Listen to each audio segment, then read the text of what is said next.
Henry II was King of England from 1154 until his death in 1189, about 34.5 years. He was 21 when he was crowned and 56 when he died. Henry was the first of 14 Plantagenet English kings to sit on the English throne, a dynasty that would last 331 years until Henry VII of the House of Tudor took over. Two of his sons would also sit on the English throne after his death, the Crusading King Richard the Lionheart and Bad King John, who's famed for signing Magna Carta and for his portrayal as the villain in the Robin Hood legends. Henry II's reign was marked by his vigorous military expeditions, in which he expanded his kingdom into northern France and Ireland, and for the conflict with his own family, which spilled over into an all-out rebellion by his sons and his own wife. Like the House of Tudor's most famous king, Henry VIII, Henry II is perhaps best remembered for his conflict with the Church, specifically when the most senior member of the Church in England at the time, the Archbishop of Canterbury, Thomas Becket, who, as a result of his feud with the king, would end up hacked to death.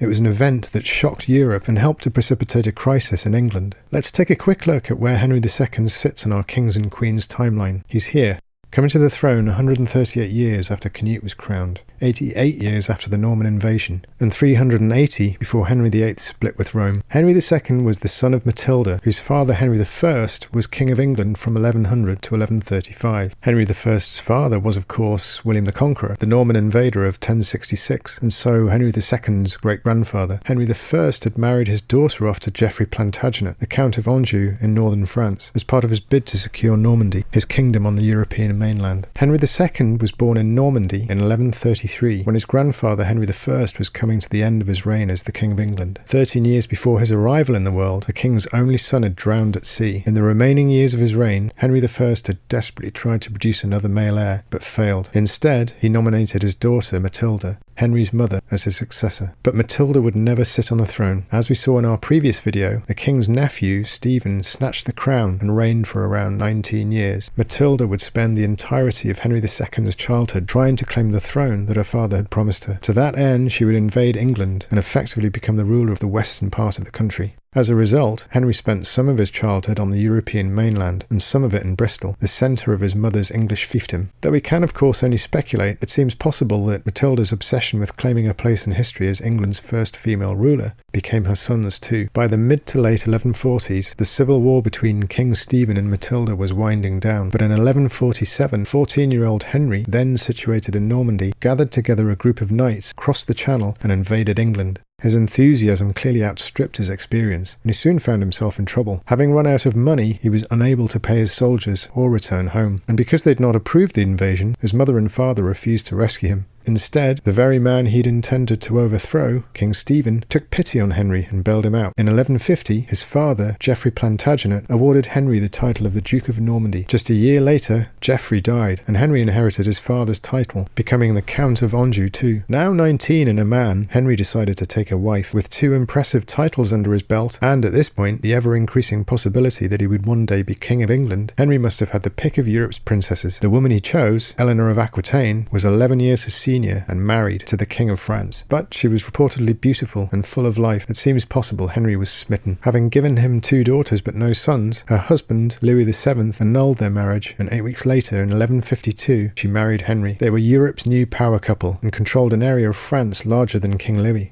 Pressing his claims in England again, Henry eventually found himself face to face with King Stephen. The two adversaries faced one another across the Thames in Oxfordshire. Perhaps weary of continuing a war that had taken up most of Stephen's reign, the two sides came to a truce. Under the agreement, Stephen would remain king, but on his death, the crown would go not to his son Eustace, but to Henry. Henry returned to Normandy, assured of his position. Not long afterwards, in 1154, Stephen died, and Henry made his way across the Channel once more, this time to be crowned King of England. Henry began his reign by portraying himself as the king who would repair an England broken by years of civil war. Stephen's reign had been chaotic. The royal treasury had been severely diminished, and barons across the land had taken advantage of the weak king by building their own illegal castles. Henry had them demolished and restocked the treasury. Having secured England, he turned his attentions to Scotland and Wales. The Scots had taken advantage of Stephen's weakness and had secured Newcastle, Northumbria and Carlisle. Henry summoned Scotland's new boy king, Malcolm IV, to Chester and demanded it back. The teenage Malcolm was in no position to refuse. As a quick aside, when was the last time an Englishman was pope? Going back through history, popes have been German, Polish, Polish, Dutch, Spanish, French, Portuguese. Oh, and a huge number of them have been Italian. But you'd have to go way back to 1154 to find the first and last English pope, Adrian IV. As luck would have it, this coincided with Henry's early reign. So, when he asked for a papal blessing for his plans to invade and conquer Ireland, the pope gave it enthusiastically. Henry did so, eventually giving Ireland to one of his younger sons, later known as Bad King John, and who we'll cover in a subsequent video. Early on in his reign, Henry had appointed an extremely capable clerk, Thomas Becket, who had been recommended by his Archbishop of Canterbury, Theobald. Over the years, Becket proved himself very able, and soon became the king's trusted right-hand man and friend. In 1161, Theobald died. The Archbishop of Canterbury was the Pope's representative in England, one of the most powerful positions in the kingdom after the monarch. Who better to fill the vacant position, Henry thought, than his trusted advisor and fixer, Thomas Becket? Perhaps sensing the potential for disaster, Becket asked the king to reconsider, fearing he'd be unable to be both a servant of the church and keep the king happy. But Henry was insistent. Becket took the job, but it wasn't long before the two friends came to blows. The source of their conflict revolved around which law stood supreme, the king's law or church law.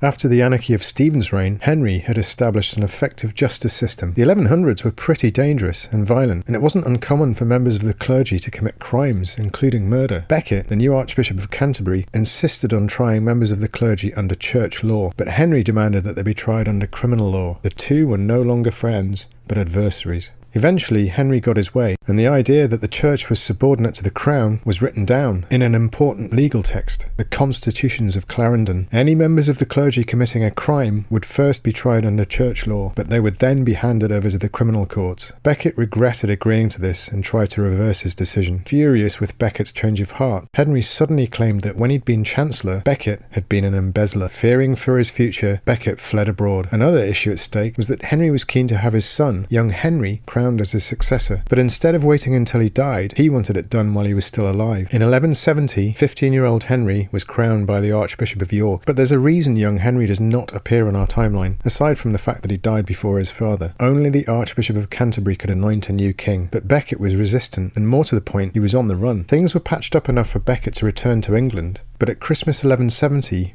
word reached Henry that the Archbishop was travelling around the country with a band of knights, excommunicating bishops who had been loyal to the king. A furious Henry is thought to have muttered something along the lines of, "Who will rid me of this meddlesome priest?" 4 of Henry's loyal knights took the king at his word and made their way to Canterbury to confront Becket. Becket denounced them and refused to budge. The 4 knights raised their swords and hacked him to death in the cathedral. This was a disaster for the king. The murder not only shocked the whole of Christendom, members of Henry's own family wrote to the Pope demanding the full force of papal justice. The grief-stricken, shocked king locked himself away for 3 days. The next stage of Henry's reign, the early 1170s, were to prove rough for Henry. His sons, his wife, and several rebellious barons allied with the kings of France, Scotland, and Flanders and tried to overthrow him. The origins of the Great Revolt lie in young Henry's frustration that, despite having been crowned king in waiting, he lacked any real power and money. In addition, he and his mother Eleanor were thought to have blamed Henry for Becket's murder. Henry's other sons, Geoffrey and Richard, later the Lionheart, were encouraged to join the revolt, and fighting broke out on the continent. The king fought back, but facing an invasion from the Scots, he was forced to return to England. The revolt was already faltering, but it's at this point in 1174 that Henry performed a grand gesture of penance for Thomas Becket's murder. Wearing a woolen shirt, he walked barefoot to Becket's shrine before prostrating himself before it. Then, the monks and abbots of Canterbury lined up and took turns to flog the king. Finally, he lay all night and day on the cold stones before the shrine. The penance seemed to work. The Northern Rebellion collapsed and King William of Scotland was captured. Henry returned to Normandy and crushed the rebellion. In 1183, young Henry revolted again, but in the midst of this latest rebellion, he died of dysentery.